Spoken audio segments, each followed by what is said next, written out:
welcome to today's On This Day in Tudor History.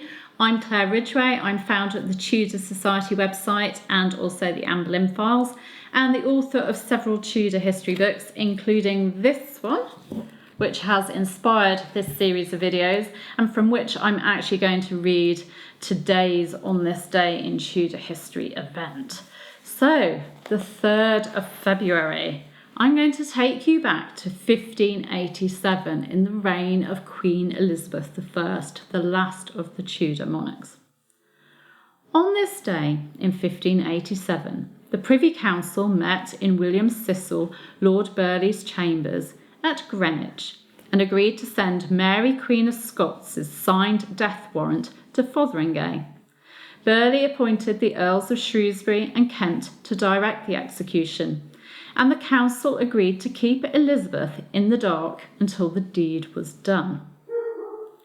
Elizabeth I had called her secretary, William Davison, to her on the 1st of February 1587, asking him to bring Mary's execution warrant for her to sign. She signed it, and later claimed that she had instructed him to not let the warrant out of his hands until he had permission from her. Davison's story differed. He claimed that Elizabeth told him that she wished the execution to take place in the Great Hall of Fotheringhay Castle without delay, for she was disturbed by reports of an attempt to rescue Mary. As instructed, Davison asked Sir Christopher Hatton, the acting Lord Chancellor, to seal the warrant with the Great Seal of England to validate it. Hatton and Davison had then taken the warrant to Lord Burghley, fearing that Elizabeth would change her mind. The warrant was sent to Fotheringhay on the 4th of February. Now, Mary Queen of Scots, as I'm recording this, is hot property at the moment because the movie is out at the moment in cinemas. I haven't had a chance to see it yet because it's actually only just going on the cinema here in Spain, but I will be watching it.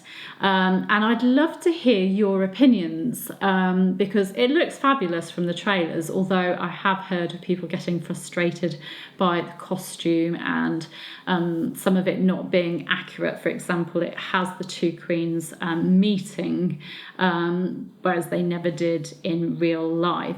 But I'd love to hear your thoughts. So if you could leave some comments below, give me some spoilers, tempt me to watch it. Just tell me how you found it.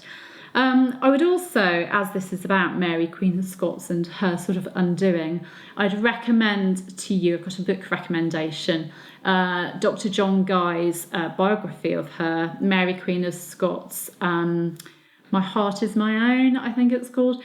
It is a fantastic read. It's very, very readable. A page turner, which is great for a history book. And it just gives you insight into Mary Queen of Scots and why she did what she did.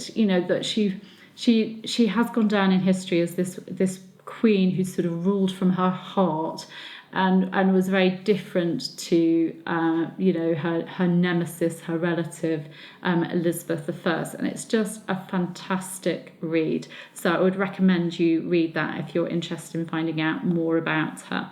So that's today's On This Day in Tudor History event. And of course, this did lead to the end of Mary Queen of Scots, which I'm sure I'll be telling you about in a few days. Take care, have a great day. I will see you tomorrow.